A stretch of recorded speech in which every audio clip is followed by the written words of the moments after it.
Hi friends, இன்றைக்கி grey ஹேர்க்கான natural hair colour எப்படி ready பண்ணி யூஸ் பண்ணலான்னு சொல்லி தான் இந்த வீடியோவில் பார்க்க போகிறோம்.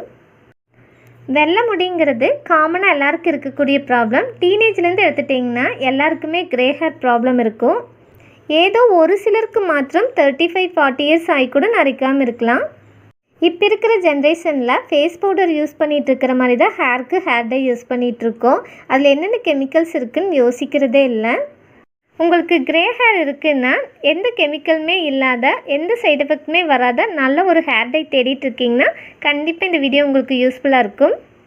நேச்சுரல் ஹேர் கலருக்கு என்னென்ன இன்க்ரீடியன்ட் தேவைன்னு சொல்லி பார்க்கலாம். First henna powder. இது நான் 2 ஸ்பூன் எடுத்திருக்கேன். இந்த ஹென்னா பவுடர் நான் ஃப்ளிப்கார்ட்டில் வாங்கினேன். இதோட லிங்க் கொடுக்குற, செக் பண்ணி பார்த்துக்கோங்க. அடுத்தது இண்டிகோ பவுடர். இது நான் ஃப்ளிப்கார்ட்டில் தான் வாங்கினேன். இந்த மாதிரி ஒரிஜினல் இண்டிகோ ஹென்னா பவுடர் நாட்டு மருந்து கடையில் கூட கிடைக்கும். நாட்டு மருந்து கடையில் கூட நீங்கள் இது வாங்கிக்கலாம். அடுத்தது இந்த பவுடர் எப்படி மிக்ஸ் பண்ணி யூஸ் பண்ணலான்னு சொல்லி பார்க்கலாம். இந்த indigo powder, henna powder equal அளவு எடுத்துக்கோங்க.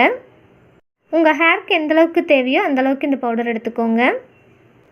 நான் indigo powder 2 spoon, henna powder 2 spoon எடுத்திருக்கேன். இந்த 2 பவுடர் ஒன்றா மிக்ஸ் பண்ணிக்கலாம்.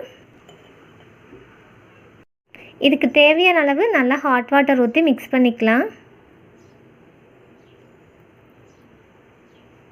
ஹேர் கலர் யூஸ் பண்ணும்போது ப்ளைன் வாட்டர் யூஸ் பண்ணாமல் எதுக்காக ஹாட் வாட்டர் யூஸ் பண்ணுறோம்னா தலைவலி ப்ராப்ளம் இருக்காது, ஃபங்கல் இன்ஃபெக்ஷன் ப்ராப்ளம் இருக்காது, ஹேர் கலரோட லாங் லாஸ்டிங் அதிகமாக இருக்கும். அதனால் கண்டிப்பாக ஹாட் வாட்டர் யூஸ் பண்ணுங்கள். ஓகே, அடுத்தது இது நல்லா மிக்ஸ் பண்ணி விட்டுடலாம்.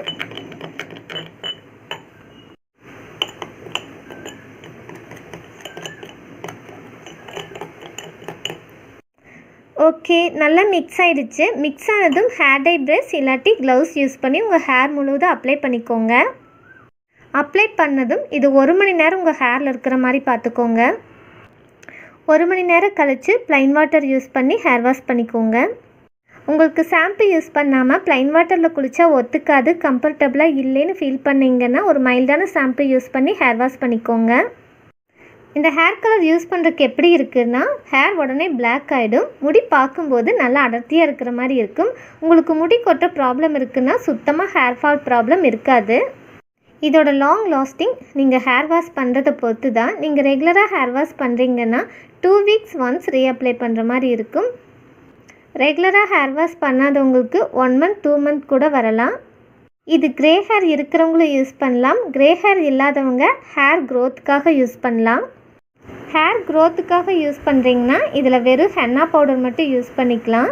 இந்த ஹென்னா பவுடர் எப்படி யூஸ் பண்ணுறதுன்னு சொல்லி நான் தனியாக வீடியோ போடுறேன். கிரே ஹேர் இருக்கிறவங்க இந்த ஹென்னா பவுடர் மட்டும் தனியாக யூஸ் பண்ணும்போது உங்கள் வெள்ளை முடியெல்லாம் ரெட் கலந்த ஒரு கோல்டன் கலர் மாதிரி மாறிடும். இண்டிகோ பவுடர் மட்டும் தனியாக யூஸ் பண்ணாலும் உங்கள் வெள்ளை முடியெல்லாம் ப்ளூ கலர் ஹேராக மாறிடும். அதனால இண்டிகோ பவுடர், ஹென்னா பவுடர் 2 சேர்த்து மிக்ஸ் பண்ணி யூஸ் பண்ணும்போது உங்கள் வெள்ளை முடியெல்லாம் கண்டிப்பாக பிளாக் கலர் முடியாக மாறிடும். நிறைய கெமிக்கல்ஸ் கலந்த ஹேர் டை யூஸ் பண்ணி சைட் எஃபெக்ட் வரதுக்கு இந்த மாதிரி நேச்சுரல் இன்க்ரீடியன்ட் யூஸ் பண்ணி ஹேரை பிளாக் பண்ணுறது ரொம்பவே நல்லது. இந்த வீடியோ உங்களுக்கு யூஸ்ஃபுல்லாக இருந்துச்சுன்னா கண்டிப்பாக லைக் பண்ணுங்கள், கமெண்ட் பண்ணுங்கள், ஷேர் பண்ணுங்கள். தேங்க்யூ.